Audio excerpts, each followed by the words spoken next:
राम राम। क्या आप जानते हैं भोपाल गैस ट्रेजेडी जो हुई थी, मध्य प्रदेश में गैस लीक हुआ था। तकरीबन आसपास के सभी लोग मर गए थे। खाली एक परिवार बचा था, वह भी वह उपाय करके जो रामायण में दिया हुआ है।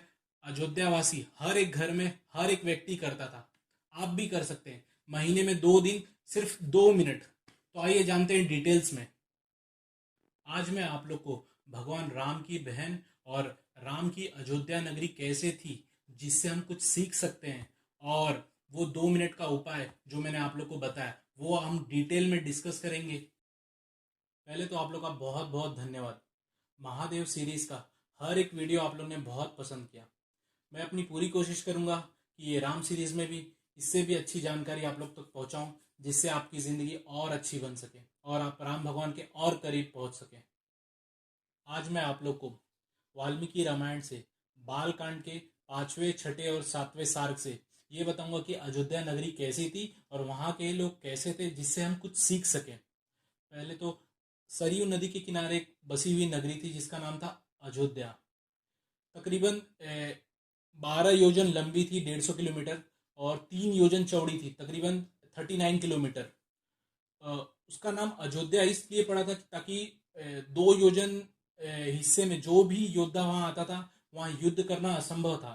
इसके लिए वहां का नाम अयोध्या पड़ा था। वहां कोई भी लड़ाई नहीं करता था कभी भी। और वहां के लोग बहुत आज के भाषा में बोले तो डाउन टू अर्थ रहते थे, साफ सुथरे रहते थे, धर्मात्मा थे, मतलब अपने काम से काम तक रखते थे और अपने अपने पैसों से एकदम संतुष्ट रहते थे।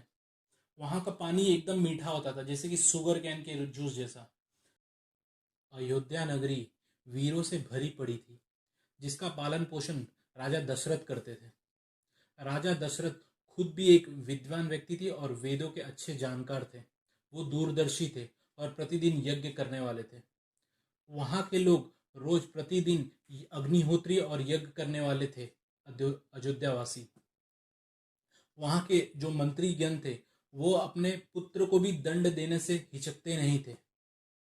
जैसा कि मैंने आप लोगों को पिछले वीडियो में कहा था भगवान राम की बहन के बारे में, बहुत सारी चीजें टीवी पे रामायण में दिखाई नहीं गई है। मैं यहाँ पे कोशिश करूंगा कि वाल्मीकि रामायण से आप तक पहुंचाने की। भगवान राम की एक बड़ी बहन थी जिनका नाम था शांता। उनकी शादी ऋषि श्रांग से दशरथ राजा ने पहले ही करा दी थी, जो हमें टीवी पे दिखाया नहीं गया।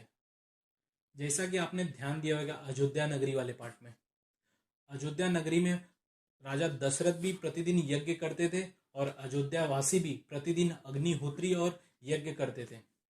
जब भोपाल गैस ट्रेजेडी हुआ था, जब गैस लीक हुआ था, तकरीबन वहां पे 23,000 लोग मर गए थे। खाली एक परिवार बचा था जिसका नाम था कुशवाना फैमिली। आप यहाँ पे डिटेल देख सकते हैं।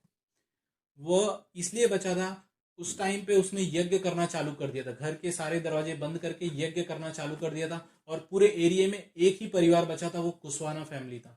इसलिए यज्ञ बहुत जरूरी है हमारे घर के लिए। भले ही वो 2 मिनट करो, महीने में 2 बार करो। मैं आपको थोड़ा समझाता हूँ डिटेल्स में, 2 मिनट में। यज्ञ और हवन में क्या डिफरेंस है।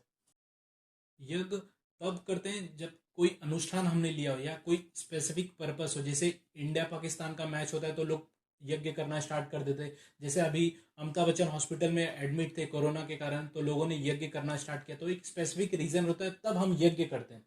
और हवन वो होता है जो प्रतिदिन हम करते हैं, रोज करते हैं, भले ही वो 2 मिनट के लिए करते हो। उन अग्नि के थ्रू हम खाना पहुंचाते हैं देवताओं को। जैसे जल देवता हो गए, ये वायु हो गया, सूर्य देवता हो गए, उनको हम फूड देते हैं। तो उसे हम हवन बोलते हैं। जो हम प्रतिदिन करते हैं वो हवन। और हवी वो होती जो उसमें हम सामग्री डालते हैं, उसे हवी बोलते हैं। और हवी बहुत इंपॉर्टेंट होती है क्योंकि वो एयर प्यूरिफायर का काम करती है। यही कारण था कि वो भोपाल गैस ट्रेजेडी में कुशवाना फैमिली बच गई। इसलिए यज्ञ बहुत जरूरी है। आप भी अपने घर पे जिस दिन आप फास्ट रखते हैं, उस दिन 2 मिनट यज्ञ कर लीजिए, खाली 2 मिनट हवी ले लीजिए। और अगर आप किसी भी मंत्र से करते हैं, जैसे ओम दुम दुर्गाय नमः, तो ये जप हो गया। अगर आपको हवन करना है तो ओम दुम दुर्गाय नमः स्वाहा, तो करते हुए 11 बार कर लीजिए, तकरीबन 2 मिनट लगेगा।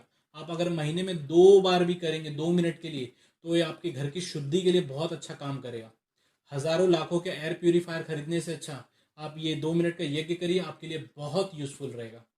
तो रामायण में बहुत सारी ऐसी चीजें दी गई है जिसे हम अपनी जिंदगी में उतार के बहुत सफल जिंदगी जी सकते हैं। तो आज के लिए जय सिया राम।